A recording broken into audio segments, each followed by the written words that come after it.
Welcome to the Commentary Magazine Daily Podcast. Today is Thursday, February 26th, 2025. 2026.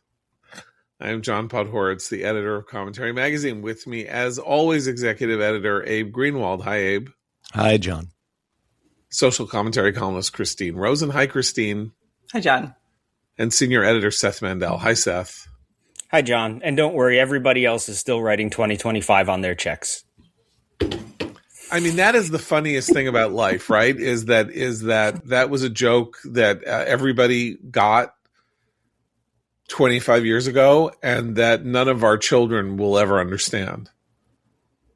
I mean, our children are never going to write checks. I'm not even clear that our children will ever get checkbooks. I mean, my kids have opened checking accounts, bank accounts, because I have two in college. Christine has a couple in college also. And so they need it. But there are no transactions on paper practically at all.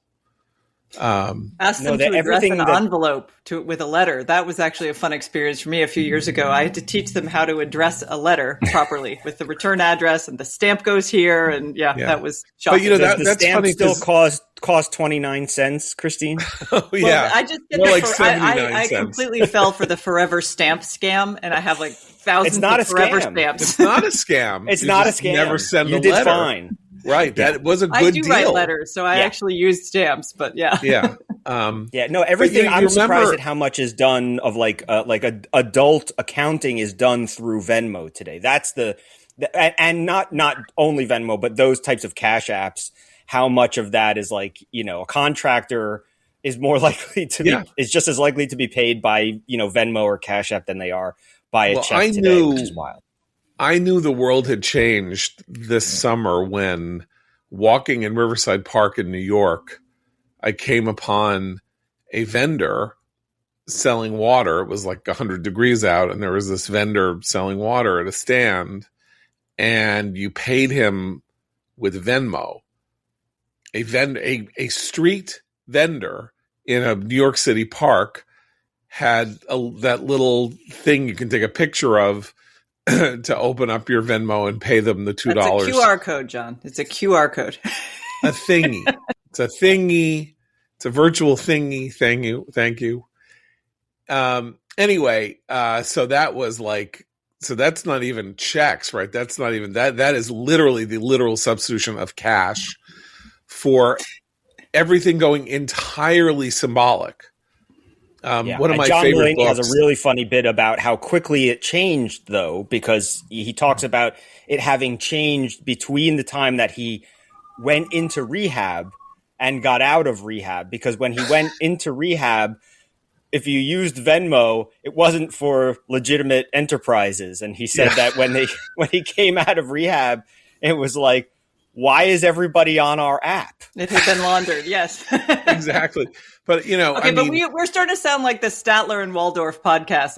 No. It's all better is my point. One of my favorite books about American history, John Steele Gordon's An Empire of Wealth, describes the incredible transformation in the early 19th century when the society moved from being a kind of barter economy or a physical, entirely non-symbolic, to the idea of paper. And, this was one of the great populist, non-populist divides that Andrew Jackson, the first populist, could not get his mind around the idea that a piece of paper could stand for value. He was a very brilliant man in his own way and a very sophisticated politician, but that this idea that you could have a symbolic representation of value rather than giving somebody something actual for something actual was beyond the ken in some ways of one of the leading figures on the planet Earth in 1820 whatever, or 1829 whatever, and that just 7 or 8 years later, we had the modern economy fully in bloom, and Venmo and all this stuff works because it's better. Right. I mean, a fish into your pocket for $1.75. Well, it's easier it's easier to survey as well. I mean, one argument for cash payments or barter payments is that there's no record. You can have an exchange of goods without any record, and so cash actually has become a suspicious form of currency in certain realms. You can't do transactions in cash in many cases. And I mean, I actually think the barter economy still exists, but it is much more trust-based. I have sort of barter relationships with a few people I do business with, and it's like I help them with something and they help me with something, and it's all trust-based relationships, which I think that's where Venmo serves as the conduit for trust making now. And I think that's fine as far as it goes, but it also serves as a platform for much more heavy surveillance of everyone's transactions overall. Yeah, we have tipped garage parkers with Venmo. Oh yeah, yeah. Because we just don't. There are times where you just don't carry a certain amount of cash on you. But the really helpful developments have also been in the fact that you can get what is essentially a sort of debit card for someone who doesn't have a bank account. And so I can, my kids can go to the pizza shop on their own because they have these cards now where I transfer money to the card. And it's just a debit card. I mean, it's almost like a gift card, except it's just not to a specific place. It's a debit card, just like anything else, but it works, like a gift card would work. And, they could go and I get notices, when. And gives you a full accounting of what they're like when we got $15 a week in allowance. You could spend the entire thing the first day on candy or on baseball cards or something, and then you had like 6 days to go without any money. And now, you put the money in, you actually can see every transaction for your kids. And if they start going, a little crazy, you can say, sorry, I'm not going to give you any more money until you promise not to do X, Y, or Z. That hasn't happened with my kids, but I know it's happened with other people's kids. Anyway, I have no idea how we got on this. But yes, we are Statler and Waldorf. You are not. It was the 2025, 2026. Oh, that stumble. Was it. Right. Yes. Yes. It's anyway, I am on the podcast. Can I just have to say something? I remember savings account books. Oh yeah. There's got to be the last one of those to have been issued. God knows when that was. But at least I have a checkbook laying around. But that's an interesting part of the transition over time stuff. Like there is this very interesting, if you think about it, it kind of breaks your heart. You never know when was the last time you picked up your child. The kid that you spent your years carrying around, and then there's some point at which you stop carrying your child.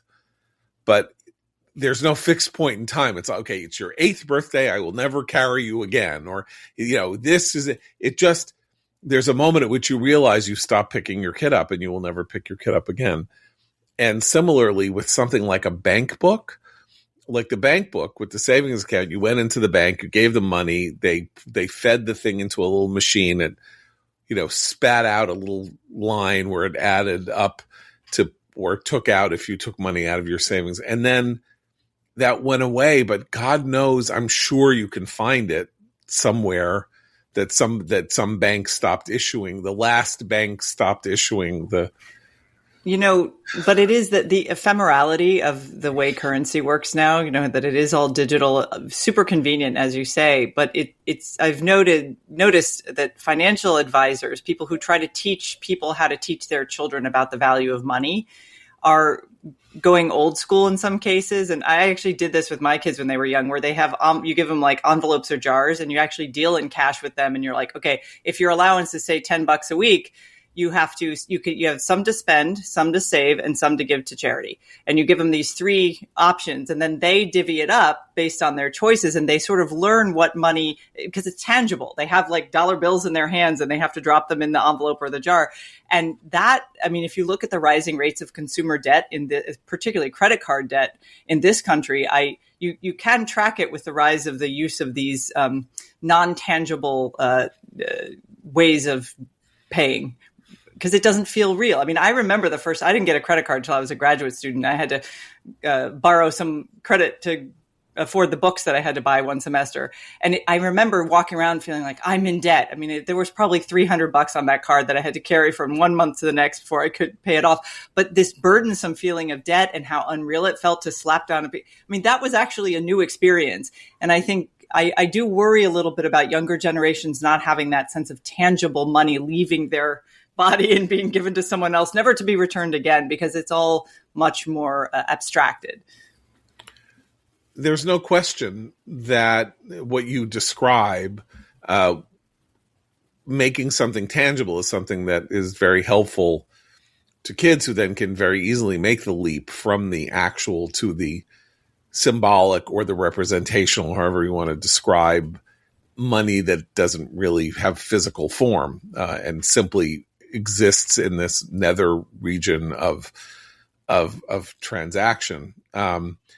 But at the same time, when you live in a world in which, credit and debt, they're one of the horrors of the moment, or the things that are most frightening, is not that ordinary people will fail to understand the value of something, but that people will not understand how easy it is to ruin their lives. I'm sort of thinking about online gambling or that sort of thing. Like when one of my kids many years ago discovered that they were able, because of some reason or other, to buy tokens in an online game that I had failed to put the block in on.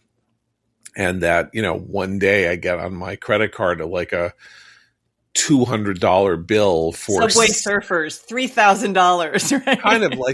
kind of like that. It was my fault in the sense that they just clicked on something and it went through because I hadn't put in a failsafe, or I had neglected to pay attention to what it was that I was doing. And that to me is a sort of an example of what can happen with people, and the ways in which people whose purpose is to separate people from money through the dopamine game, through the rush, the thoughtless rush game, can do it in uniquely easy fashion for them. The thing about the online gambling stuff that is so frightening, and that Charles Fane Lehman writes about so well, and all that, is it used to be something you had to go to do physically. So at the very least, there were these moments. There was an hour. There were 5 hours being on a plane to Vegas. Going to an OTB, going to a horse track, something like that, where your conscience or something, or whatever tripwire is in you, of or your caution friends, or prudence, or your friends. Exactly. There was a social activity as well, that you were around people who, much like drinking too much or something like that, you had people who were often keeping an eye on each other. No, exactly. Obviously, people have, people were gambling addicts and lost fortunes and, ruined their lives at horse tracks. I'm not saying that it's not like that didn't happen, but that there were these moments along the way that simply intruded because of the inconvenience, or the fact that you had to go to physical lengths to get somewhere to do this.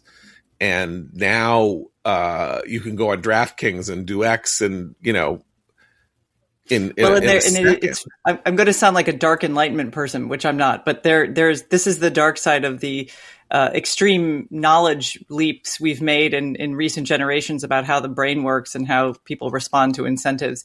Because there's a wonderful book written years ago called Addiction by Design by a sociologist named Natasha Dow-Schul. She studied machine gambling, that first wave of machine, when the slots actually became computerized, and how they were designed to really keep people focused. And we know before that, obviously, casinos themselves are designed without windows, without clocks, to kind of keep you disoriented. But now the level of sophistication of some of these mobile gambling apps is another order higher of addictive design choices. So I think that's where we don't really have, it takes us a while to evolve and adapt, and we're still adapting to the casino world. If you walk into a casino, to say nothing of this kind of mobile betting. I mean, we are in the midst of this trial. Mark Zuckerberg and Meta are on trial because they didn't settle with this woman and her kid. She claimed her kid committed suicide because of the addictive qualities of social media that Meta knowingly knew. Well, the trial in California is someone who is claiming harm. I'm sorry. Not right. Yeah. The suicide was a character AI, a sort of right. I'm sorry. Right. So it's a tort because the claim is harm, and the harm is that this person became a kind of dopamine robot controlled by Meta. Well, that the platform knowingly designed an addictive technology targeting children and knew it was harmful and yet continued to market it. We have this, and a bunch of other social media companies settled rather than have to go through discovery and go to trial and all of that on this matter. But Zuckerberg decided that he was not going to do that. Of course, testified last week. And it is a fiendishly difficult case in this sense, which is that clearly it's true. It is clearly true that the purpose of being a social media company is to keep people on your platform as long as possible. And that whatever means you can use to keep them on the platform as long as possible is a fair game, in the sense that you're not beating them. You're not supplying them with a substance. You're not doing anything illicit or criminal. You didn't buy them the computer. You didn't give them access to the internet. You didn't let them sign on to your program, whatever. You're just there, and they're standing there. And the idea that you can get blamed for their behavior on your site flies in the face of our general understanding, A, of personal responsibility, B, of parental responsibility, since these are minors. It's alleged that this is what's happening to minors, and C, proof of the harm. In a tort, you have to prove harm, and feeling bad about yourself is a harm, but it's not what we would consider, it cost me $5 million in income because I tripped and fell and then I could no longer do my job. Right? The harm is psychological. It's internal. It makes you dysfunctional. And so I don't really, knowing what I know about the case, you don't know what juries are going to do, but it doesn't feel like that argument crossed the threshold, at least based on the testimony that Zuckerberg gave. But we all know that it's true. That's the other problem. Having said that, we all know that these programs, kids get addicted to these programs. Well, we know it's true because some of the memos from inside Meta are saying, oh my God, this stuff is like crack. I mean, well, and then we know, and this is actually important because Zuckerberg has testified before Congress about this. He lied straight to their faces, claiming we don't let people under 13 on Instagram. That's crazy. He has lied repeatedly, and the reason this trial is important, even if it doesn't meet the standard that you accurately described there, John, is that it's forcing a response from the companies themselves. The reason the other places settle is they didn't want to go through the process of discovery here. These companies have kept all of this stuff under wraps knowingly for decades. And the only way we know about any of it is through whistleblowers who reveal who were so sort of morally tormented by what they were creating and putting it out into the world that they blew the whistle on their own company. So I think that in that sense, he's going to continue to try to hide behind Section 230 and say we're just a platform, we're totally neutral. The design choices they have made over the years have clearly been in one direction, and that's to get as many people at any age hooked for as long as possible on platforms so that it makes it harder for them to leave, and to keep time on platform as high as possible. And so the thing is, the law will look at this in lots of different ways, but that process of discovery is very useful, even if the people who bring these cases lose, because there's thousands of these cases out there. Look, I totally agree with you. And obviously the caution and hesitation, increasing caution and hesitation about the use of equipment in classrooms and with kids and all of that, not just because AI is going to do all their work for them, that, basically Jonathan Haidt and Gene Twenge and these people have been screaming about for more than a decade, that this puts meat on the bones of their criticisms and gives more added weight to arguments from school boards and all of that they are contributing to something that is really bad for the developing brain, the developing consciousness of young people whom we are supposed to be training and educating and developing into real citizens. The problem is proving the harm, meaning, okay, they've learned that they can addict kids to a website. So, well, not every kids so to a website. They're not okay. Yeah. But the other shift that is being pushed here through these cases, which is also good because it's also having a social function and schools making decisions, parents making decisions. There's legislation. There's a whole lot of threads to pull on this. But there's also a mind shift sense about the design. So the whole argument about platforms is they're neutral because you're not paying, right? You're not a consumer. They're free. So there's no product liability. I think the shift now is actually if you design a product and even if you give it away for free or you make it this platform that people come to and you actively and knowingly allow very young children. The internal memo that was the most damning so far was the one where an Instagram employee said, well, we want to hook the teenagers. So we've got to start when they're tweens. Like when they're 9 and 10, we really need to get them on this platform. So they were doing this knowingly. But the idea is that a design choice, even if every single person who uses a product or a platform isn't harmed by it, that doesn't mean that they're not liable for the design choice you make. Like if you build a car that, 5 out of 10 people drive and are injured in a car crash in it, you're probably going to have to recall that car. And so there's a product liability notion here that has thus far never been tried. And they're trying that aspect. Like if you design something harmful knowingly and you leave it out there and you lie to Congress about its effects, you might be held liable. The other point I would make is this: for some of these people have been arguing for the last year or two that social media was bad. Others of us have been doing this for 20 years. And one of the things we were always told is, well, you have no proof. You have no proof. Yeah. Then when you present the proof, which we, again, some of it's correlation, not totally causal. None of this stuff in social science research is going to be 100%. Then they say, well, it's not good enough proof.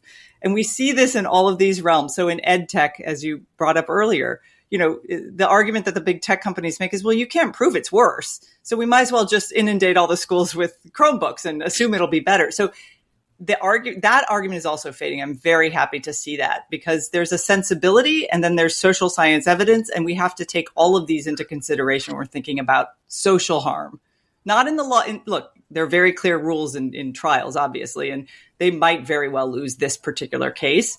But the fact that Zuckerberg thinks he can win it by getting out there and describing what his company does is a serious mistake long-term for Meta, in my opinion.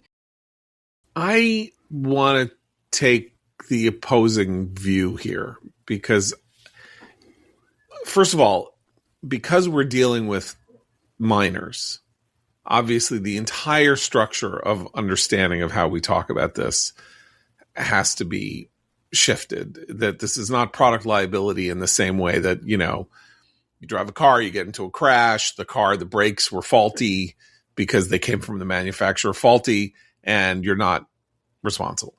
So a minor is defined in law as somebody who cannot be held fully responsible for his or her own actions, a different realm of law.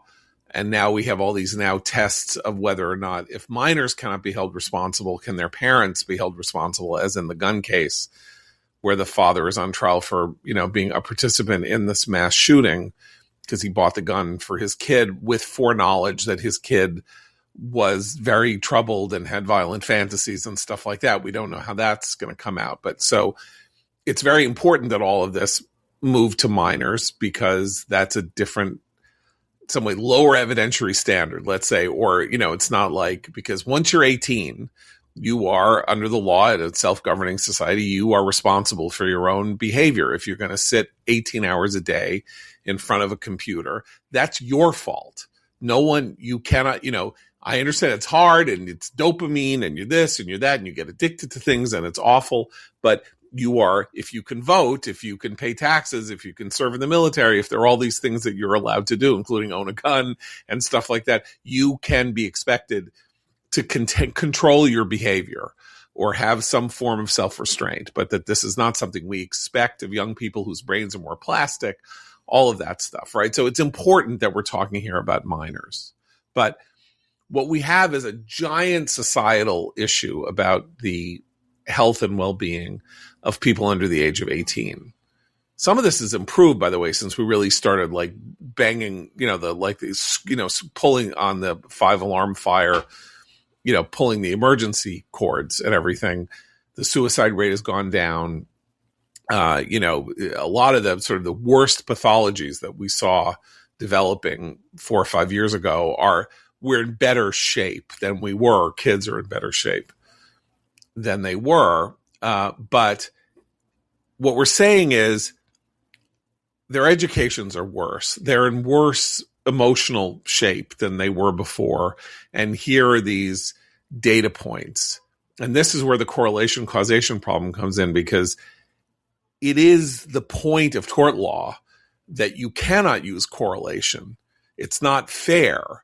You have to use causation, meaning you can't say, well, we have a higher suicide rate than we used to have among people at this age. The iPhone was introduced in 2007. There's been a spike in mental health problems for teens.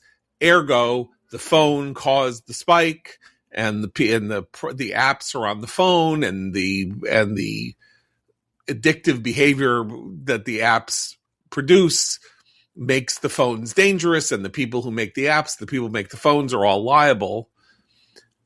But you cannot prove it, because you can't say that it's not about the 2008 financial meltdown, that it's not about climate change, it's not about the loss of God in our lives. But you can prove that they were already breaking the law, which says you can't allow a 13-year-old to sign on to your platform, and they knowingly allowed that. Okay, that's not a tort. That is literally a violation of a law. The therapists, they're going to have these competing testimony. One of the therapists has already testified in this particular case that she said the social media use of this person was clearly a contributing factor to all of her mental health issues. She's not going to say it's the only thing that caused it. And yes, I do believe parental responsibility, family responsibility is the starting point of every one of these conversations. However, we have to acknowledge that it is not reasonable to expect parents to be able to the parental controls. I've spent a lot of time talking to people from Meta and Instagram about their parental controls. For lack of a better term, those controls are bullshit.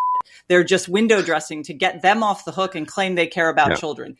I can get around them in about 2 seconds, and I'm not that tech savvy. Yeah, well, it's like my favorite thing, which is you did agree to the terms of service when you used X, Y, and Z program, because you get this screen that says, we've updated our terms of service. Here, you can scroll through 3,000 words of 5-point type and read it. And then we've all agreed to donate our kidneys to all of Zuckerberg's children in those terms of service. Nobody reads them. Exactly. Sure. And courts don't like those things. Courts are pretty suspicious of those also. Like you can no longer use that as a defense. Like even some waivers, it's like the courts use a common sense, position to look at what, whether a person was fooled into doing something against their own interests. So it's funny that those agreements are still, the way they are. Yeah. But swimming upstream against this culture is total. That's why brand saying Meta deserves to be held liable for Instagram or something like that is a little problematic. And here's what I mean by that. When my first child was born in 2004, the directive at the time for upper middle class parents and everybody, but really for upper middle who were are also anxious and neurotic about being perfect parents in every possible way and so uptight about it, was no screens till 2. Do not even let your child watch a television program. Forget there were no iPads yet. There were no iPhones yet. Don't let them watch it. This is going to warp their brains. Make sure they have wooden toys. Read to them. Take them outside. Experientially, they should have no screens. And then mystically, over time, suddenly, it kind of started to change. And the weird change came not from the home, where of course you felt guilty if you like needed to take a break and you wanted to put your kid in front of Sesame Street for an hour, but from schools. So you spent all this time keeping your kids off screens at home. Then you took them to school. They were 3, they were 4, they were 5. Suddenly they show them TV shows, or they show them a little film, or they let them play. Suddenly now we start to get tablets or small computers or stuff like that. We're now because talking the companies flood the schools with that stuff for free, and so everyone uses it. Right. It's not a good. So the elites say to the elites, don't let your kids use screens. And then you're an elite person, just like you are an ordinary. Send your kids to school, and suddenly they're using screens. It is now 2026. Think about it. We are all nervous about how screens have affected kids, right? And now we're all freaked out about AI writing papers and making it so that no kid will ever have to learn anything. My kids, your kids, if you're not Seth and have homeschooled kids, their entire schooling is screen-based. Their homework assignments are accessed through a program called Schoology or Google Classroom or something like that. They write papers on a computer, submit them, upload them. They don't write them by hand. They don't type them. They don't hand them in physically. I'm going to interrupt to say, actually, that's not true. If my kids had no screen 0 to 5. I was pretty draconian. Right. When they got to elementary school, and upper elementary school, that process of starting to use computers to do all the assignments was what was assigned. I went into the school along with a few other parents and said, no, we're not doing that. It's a public school. I'm a public school parent. I'm allowed to talk back to the administration about so they had to accommodate my demand. And so for us, they were allowed to print stuff out and do things by hand and do it on paper. And I think that helped them. I delayed that as much as possible. I know interestingly, it was the private schools in DC that had gone completely paperless much earlier. And they are now all winding that back. They're back to teaching handwriting. They're back to trying to do this the old fashioned way, which I think is notable. And so you can push back because it was bad. It was actually a huge opportunity cost for these kids not to learn embodied cognitive skills by doing things themselves by hand and doing everything on a screen. It was easier for teachers, easier and cheaper for the public schools to take Microsoft's money in Chromebooks than it was to actually do things the old-fashioned way. And that's the choice they made. And that becomes a path dependency that's difficult to reverse. They're going to regret that when the teachers are AI. Well, they are literally out there. When teachers are, that's the weird part is that really could be better. But I would just say, can you make an artisanal child? Anyone can make an artisanal child. Homeschooling is a form of making artisanal children. You, as a foremost thinker in this realm, had a sense of the danger that was posed and the kind of effort that you had to go to simply to swim a little upstream, simply to say there needs to be an alternate way for us to supply the homework. But I didn't say it to I don't personally think of myself as a hero because it actually took me getting other parents. So these are social action problems now.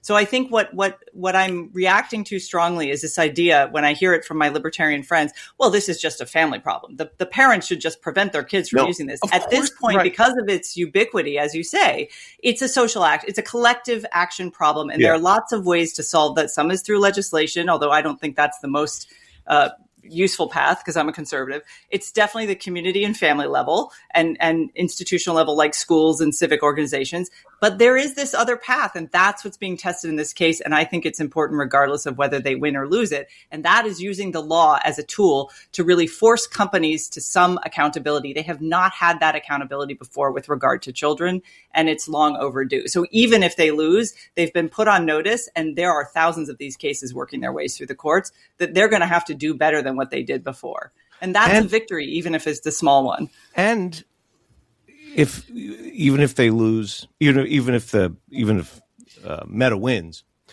the exposure of these cases and the research that keeps coming could go some way cumulatively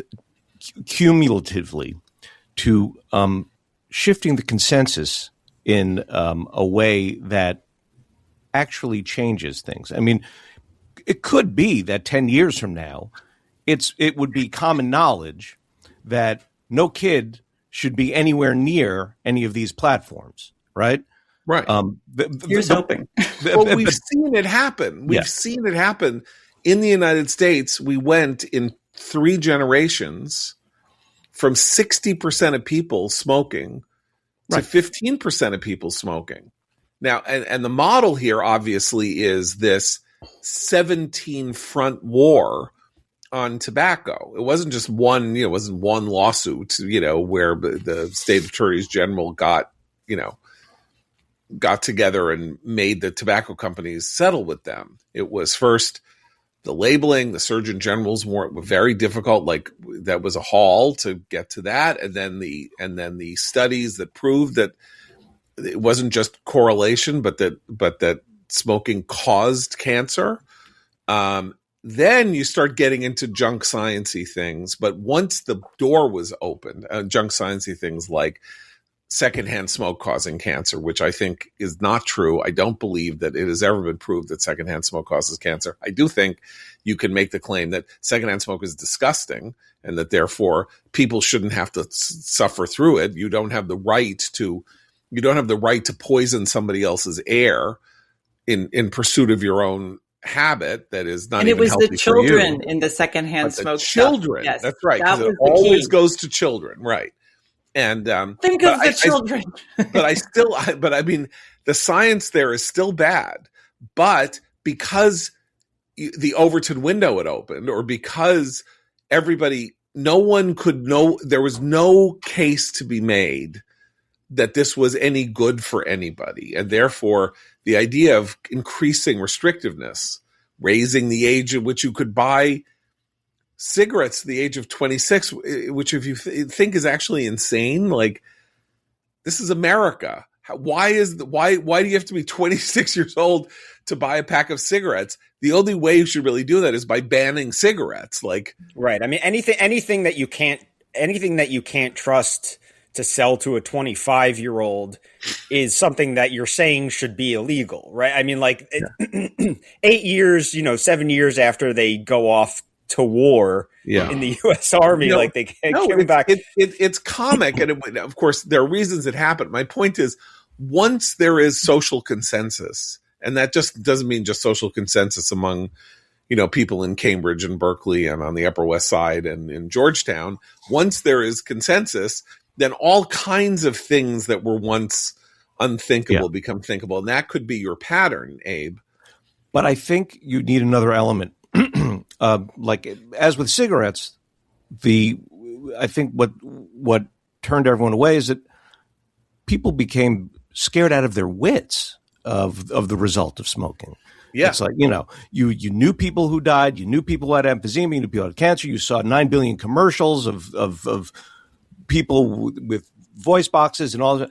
And it became you were scared to death to smoke or to keep smoking. Take another consensus, whether or not I endorse it or not, let's say climate change, right? How many people who walk around believing that the earth is warming because of man-made machines and pollution emission, how many of them forego their car for a bicycle, don't take the plane, you mulch their garbage or whatever, the consensus alone is not enough to get you to actually change your lifestyle. I think so if there comes a point where parents are actually scared out of their wits, the chatbots are that point. Yeah. It's the AI chatbots. Yes, they are. And also, this is the problem that Christine talked, like the scale. So the problem with making the climate change case for ordinary people is that the idea that one person can make a difference, if a plane is going to fly and there are 300 passengers on the plane and you refuse to fly, you are going to make no discernible difference in the burning of the fuel on that plane. And So you are doing something entirely symbolic, and it will have no practical effect. Similarly, if you are somebody who is not going to let your kids use screens, and you do not have the wherewithal to be a homeschooler, and you're sending them to a public school where the entire system of the school is based in screen learning, or, requiring the use of screens at least an hour or two a day, you can't scale it up yourself. I mean, Kristen, you're saying you can get a group of parents to opt out, right? But or to demand I encourage parents to demand evidence from the school that it's an improvement to use the computer program versus Right. Okay. So, but I'm just saying, like, still takes effort. There are, 75 million Americans under the age of 18. 65 million of them are in school systems. A couple 100,000 parents yelling and screaming can't stem But it has the with tide. cell phones. It has. We are seeing all these cell phone bans now because enough people started to say, let's just take them out and see what happens. Public and private schools. Okay, so you take out the cell phones. Yeah. And then they're still sitting in a classroom with a Chromebook. Some are, okay. But that's the next wave. There is some questioning of whether those because of the miserable test scores we're seeing year over year from kids who are supposedly going to be made smarter by screens. I think that also has it's opened a conversation that was impossible to have even 5 years ago, because I tried to have it many times with my kids' schools. I know. And it's a difficult effort to make until you see some results from lower order things, like just removing those phones, hugely popular with teachers. Now they don't have competition for the attention of their students. Okay, well then what about when you're trying to talk to them about how to take good notes?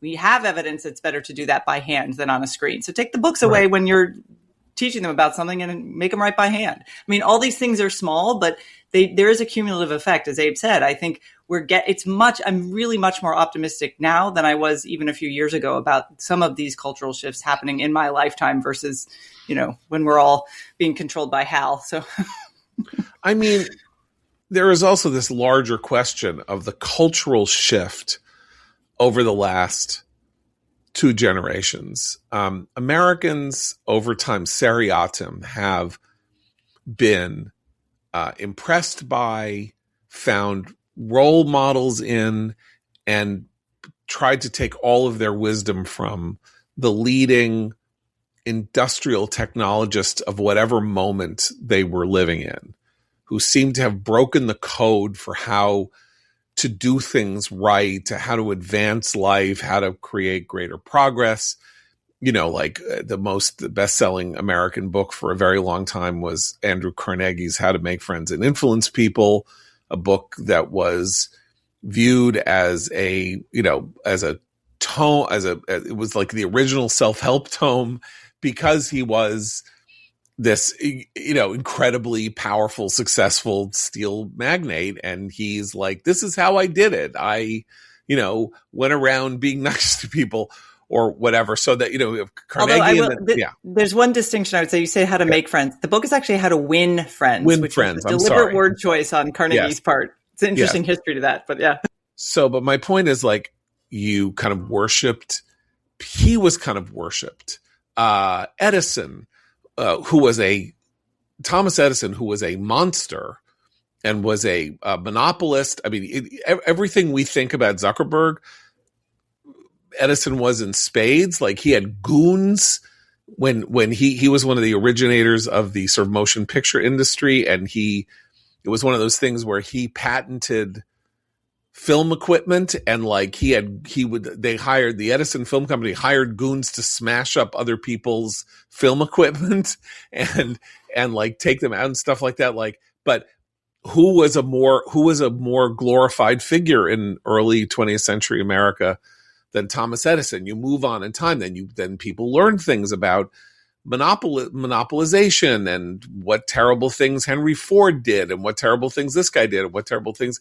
And in our lifetime, the journey of the computer culture guys, the nerds in the garages in Silicon Valley, building these machines out of nothing while they ate ramen and whatever.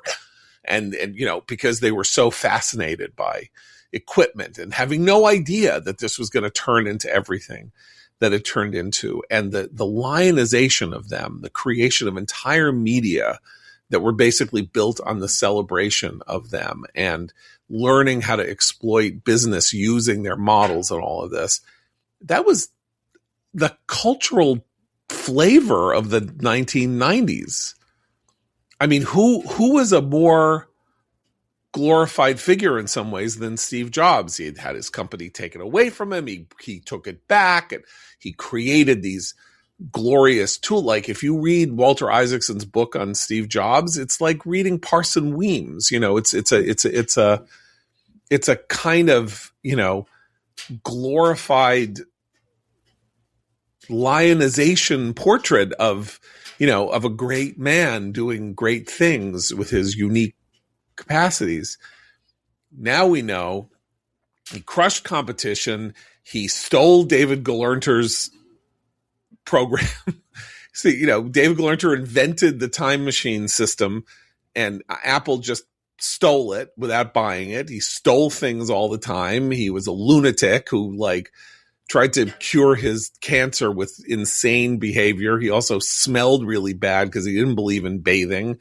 He mistreated his children, or at least his oldest daughter. He was a monster. And that was also kept from us in a weird way. Well, we have, I mean, in American mythology, it's very result oriented, right? I mean, like Thomas Edison invented the light bulb. We are really happy with the light bulb. Right now, we're not so happy with Facebook, you know, let's say, or whatever. Like the hypocrisy tends to be, you can very easily line it up over like, how do we view the product? And then we're always like, well, you know, if you want to make an omelet, you got to break a few eggs. But that's okay. But one other point to that is also the ambitions of our tech leaders are no longer merely domestic. So Edison wanted to, you know, be the guy who ran all these industries in the United States at the time. Zuckerberg models himself after Roman emperors, reads about them, he talks about global domination, and he's not kidding. I mean, and actually, there are more Facebook users outside of the US now than inside of it. So he sees himself as a new kind of imperial power that isn't governmental, isn't accountable to anyone but its shareholders, and is quite different, I think, in ambition. The scope of the ambition is much larger, which is why I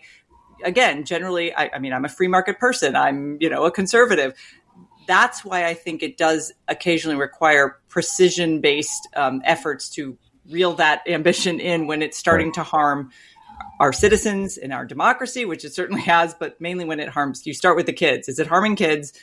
Let's start there. And is he breaking the law, which he has been with no repercussions for quite some time? I just want to add, global is small compared to the other Silicon Valley guys. I mean, that's true. Actually, they're interplanetary. Yeah. They're crossing from life to death and back. They've got a whole other you know, imperium in mind. So, you know, when just before we started this podcast, and Seth went off on the joke because I said 2025 instead of 2026, and then we went off on this 50-minute long tangent. We were going to talk about the Epstein case, which has weird dovetailing here, not just because Bill Gates, who of course was the other great god of the technological of our modern tech era, aside from Steve Jobs, arguably a larger figure, more important figure. Certainly a more important figure as a capitalist because he, you know, it is he who made software more important than hardware, and he who developed the largest fortune. If he had continued to do what he had been doing rather than pulling out and doing something else, he would be worth $2 trillion and not, you know, and not Musk or whatever, but he went in a different direction. But of course, Gates is by far aside from Bill Clinton, and the Clintons are about to testify on the Epstein matter before Congress. Gates is by far the largest and most important figure in the Epstein scandal, simply because he is the largest figure with the largest cultural, political, technological footprint. And also because there were real world consequences for Gates in the fact that his relation with Epstein cost him his marriage. We know that from his wife.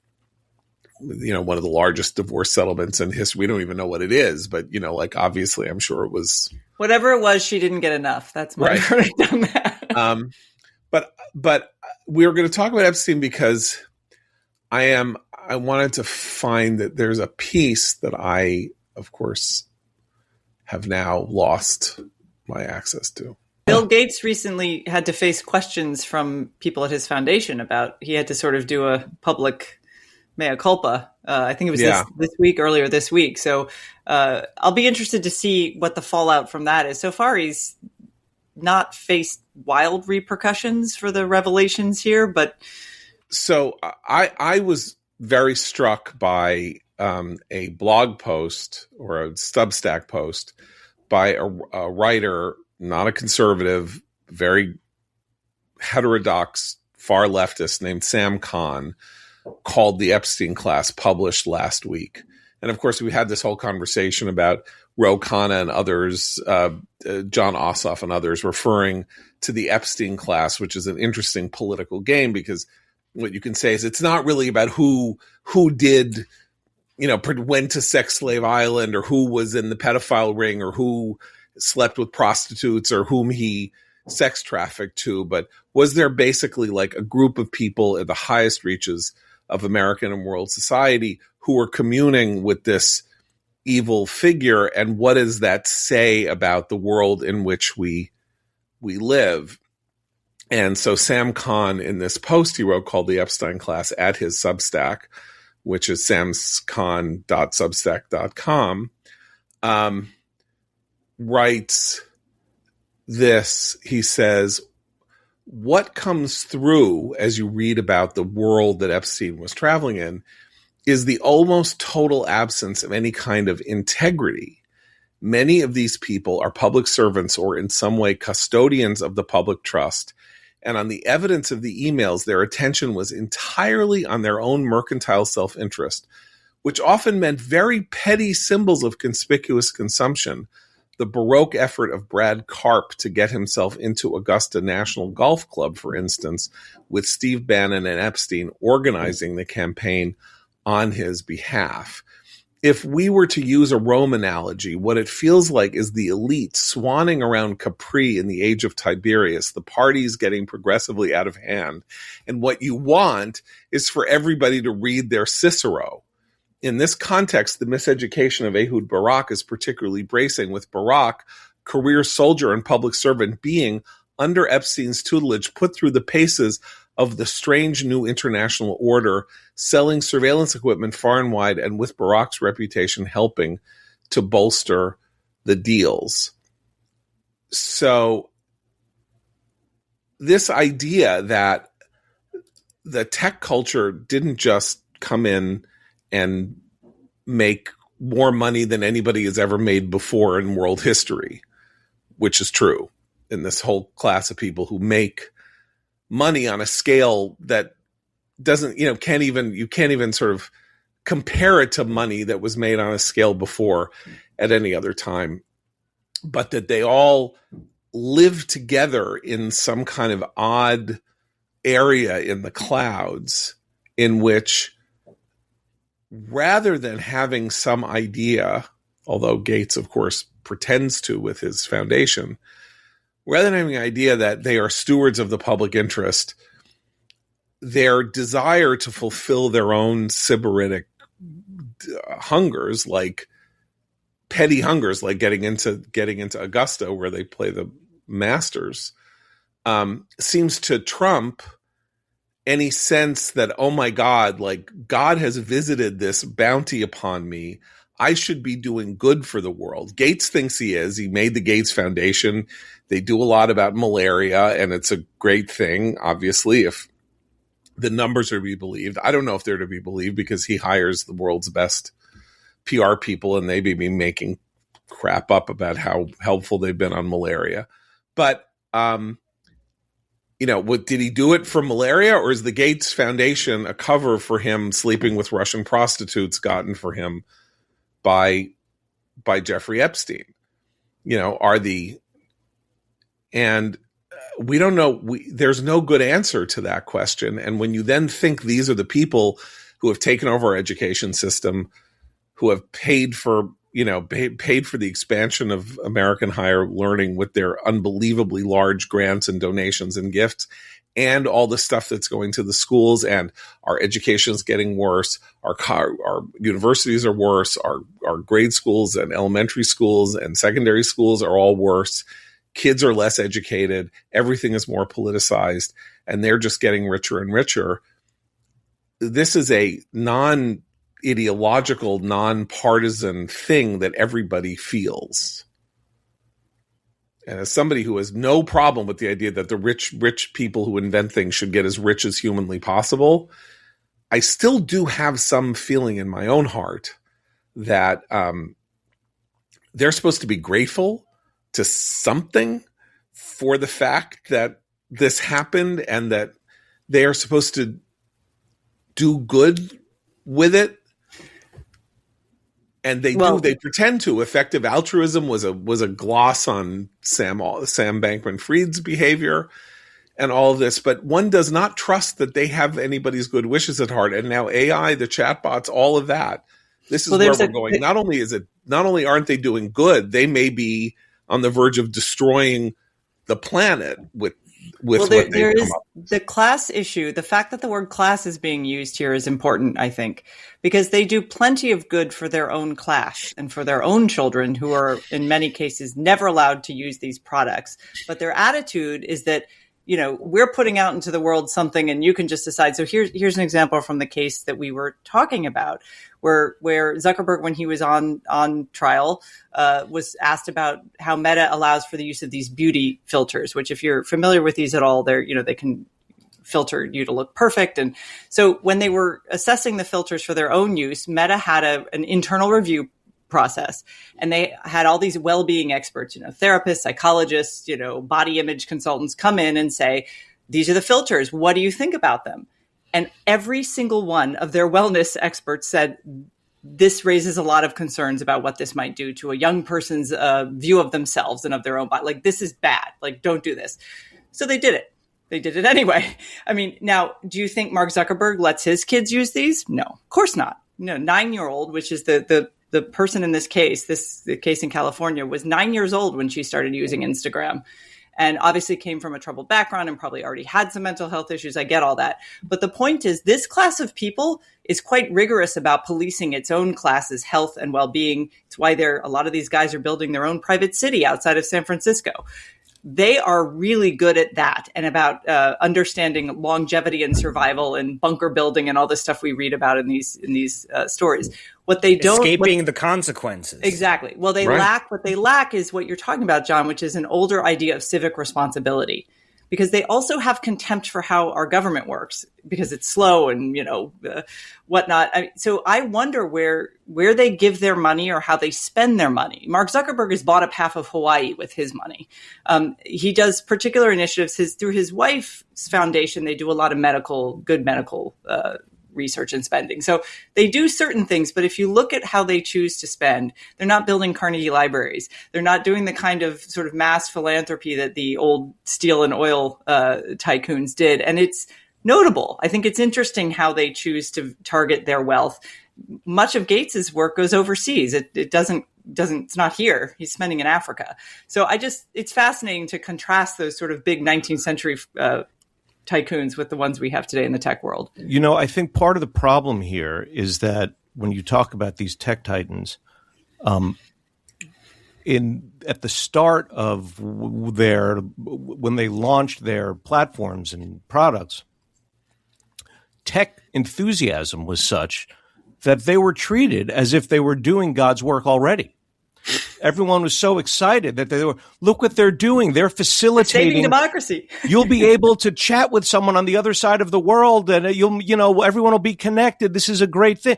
And I think that sense that they were early on encouraged to feel this sort of messianic Teflon around them. So they figure that's it. They're doing good. And it's interesting, Christine, when you say that they're very good at protecting their own from the consequences. They're also the only ones who have the early warnings about these things, right?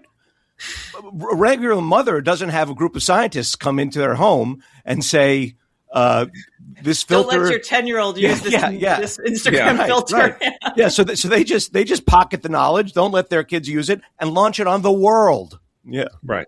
And that also, like that, the beauty filter, especially, it calls to mind what we've been talking about in other areas, which is the electronic reproduction of vice that used to be done in person, that when it's done in person, you sort of recognize the downsides immediately, or we have, sometimes national conversations about them, right? The filters remind me of how we talk about childhood beauty pageantry.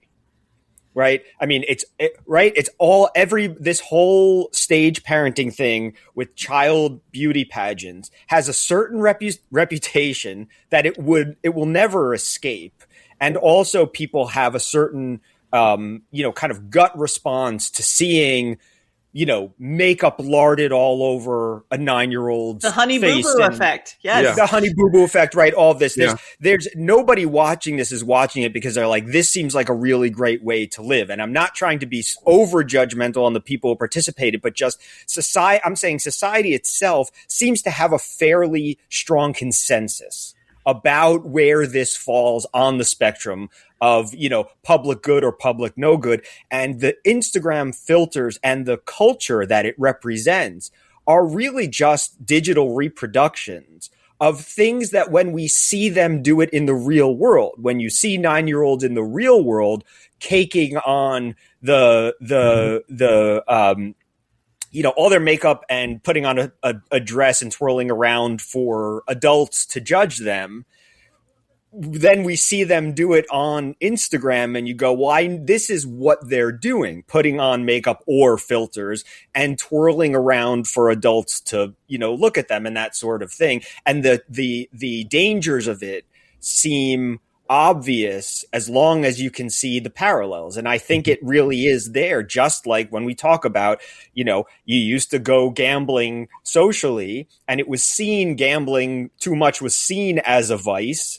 And maybe it kept you from doing it, socially too much or whatever. Drinking, there's, all these limits. Everything nowadays, with COVID, you could get alcohol delivered. All these local rules changed, regulations about the delivery of alcohol, for example, curbside pickup and curbside delivery of alcohol changed. Certain things were just made easier if you had you had a phone and you had a button on your phone that said, "Give me vice." And I think that that's kind of the missing link here, is that we take all these things, are reproductions of real world things that we've already discussed the dangers of for many, many years. And then it feels like we have to start from square one when it's online. Like we have to figure out, as if they just reinvented the wheel, what is this? What are the Instagram filters? What do they do? When instinctively we know. Well, and the argument the tech people want to make is one that many people have made over the years about any new technology, which is that the technology is neutral. It's just how we use it. But Daniel Borstein in The Image had a great example of what happened to politics when the television was introduced into American homes. He said, you didn't have the television plus politics. You had a new kind of politics. And I think that's exactly right, Seth. You don't just have Instagram. Doesn't change beauty standards. You have a new standard of beauty. And some of these young women actually try to, in physical reality, look like what they see through the filter. And that's where I think we're coming to a new consensus about these things no longer really being neutral in every case. Look, the hope would be this, and it's a very sad way of putting this. But if this is a new industrial revolution that we are sort of in, and the AI now represents sort of like the real transformational moment, if we analogize this to the first industrial revolution, end of the 18th, early 19th century, the first generation of it was a horror show. This massive shift of populations from rural places to cities to work in factories. And the horrible conditions and injuries and deaths from pollutants and all of this. And using the analogy again of children, the beginnings of rules about how people should be treated when they worked really coming as a result of the mistreatment of children who were working 12 to 18 hours a day in factories from the age of 6, and that labor laws, as we now understand them, really were born out of an understanding that children en masse were being tortured and mistreated and being used as kind of like fodder for this new giant industrial machine. And then how these companies were supposed to behave and treat people and all of that became part of a religious awakening, the Third Great Awakening or the Second Great Awakening, and how we understood what children were as opposed to adults. Sort of the revolution in consciousness that said there are differences between children and adults that we see reflected in, say, the literature of Charles Dickens most prominently. All of this came as a result of the transformation, which made things worse until they got better. And maybe we're in the stage at which the effect of this gigantic new machine and its parlous effect on people, even as all of these transformations are making life better and will make life better 200 years later with this massive increase in world wealth and productivity that has benefited everybody on the planet Earth.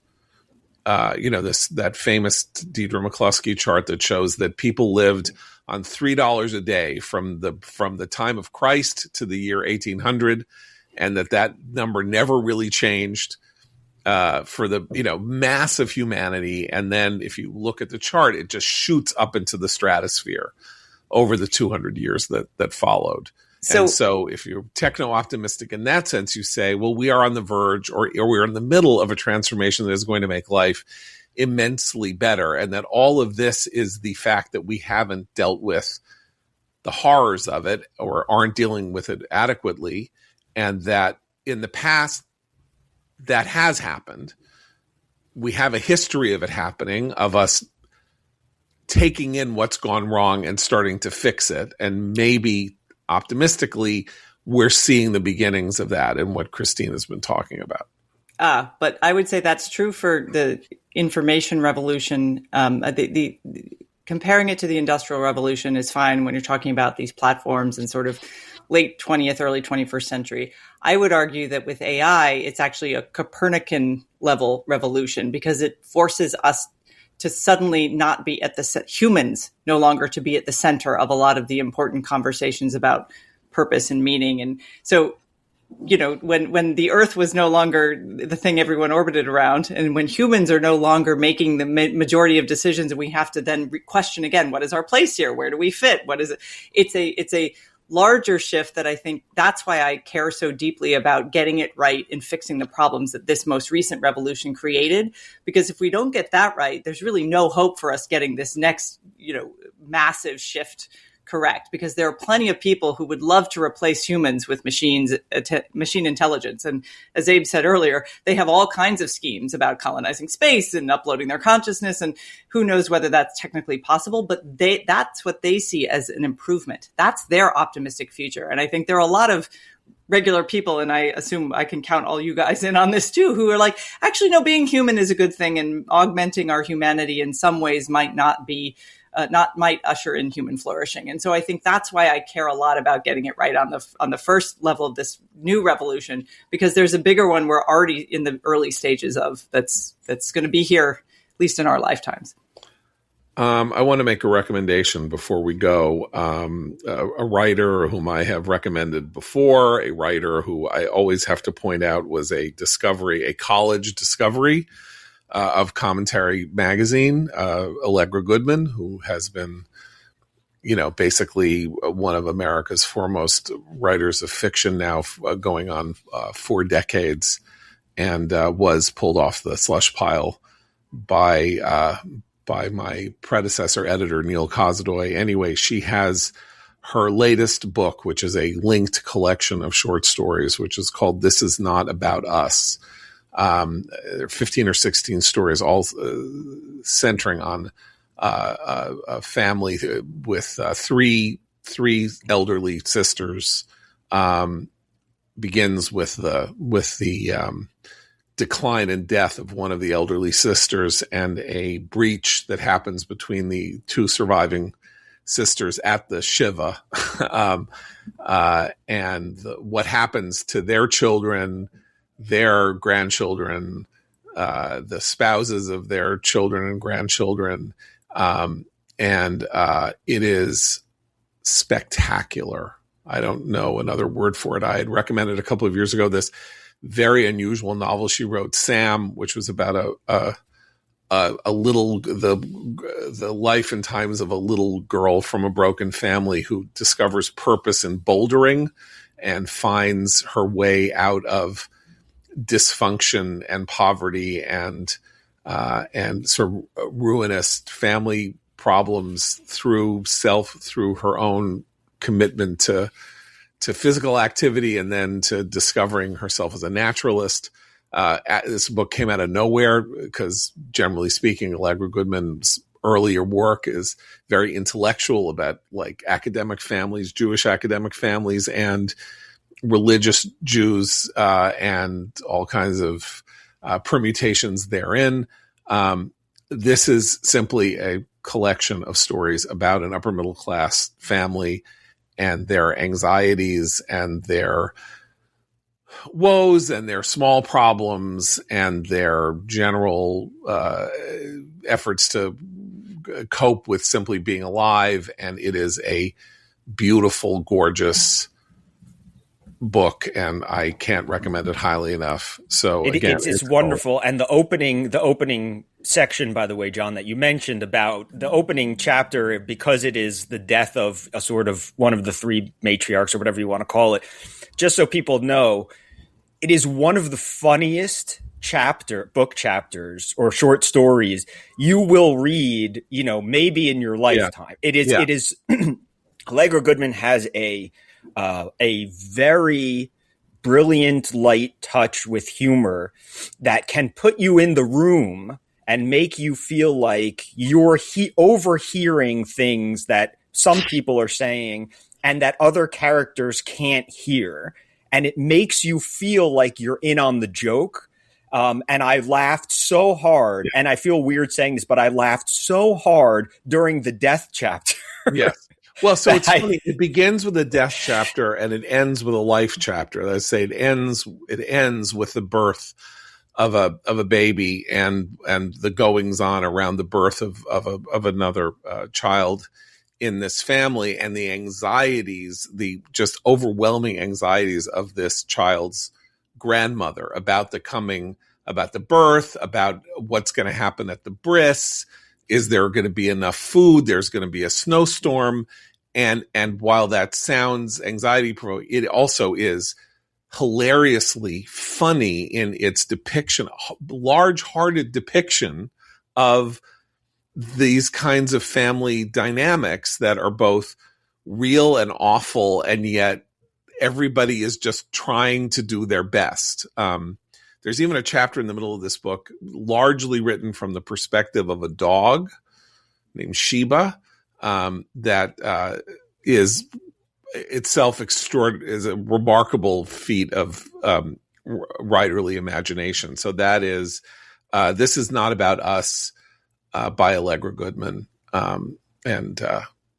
Twice in a week, Seth, you and I are like on the same pay. We like Splitsville, which is sort of like the polar opposite of this, a slapstick comedy about divorce. And this is just a sort of like I don't know what to call it. It's a sort of a portrait of an American family that is indelible. So we'll be back tomorrow. For Christine, Abe, and Seth, I'm John Podhoretz. Keep the candle burning.